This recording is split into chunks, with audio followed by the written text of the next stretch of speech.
Alright, so here's our first graphing video. This is graphing video number 1, and this is the 8 steps to graphing. So the first step, you're going to read the table and determine the independent and dependent variable.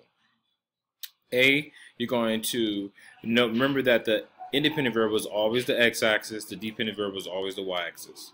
The next thing you do, you want to order your data. So you're going to get a list of data, alright, and this data is going to be in some type of table. Usually a 2-column table.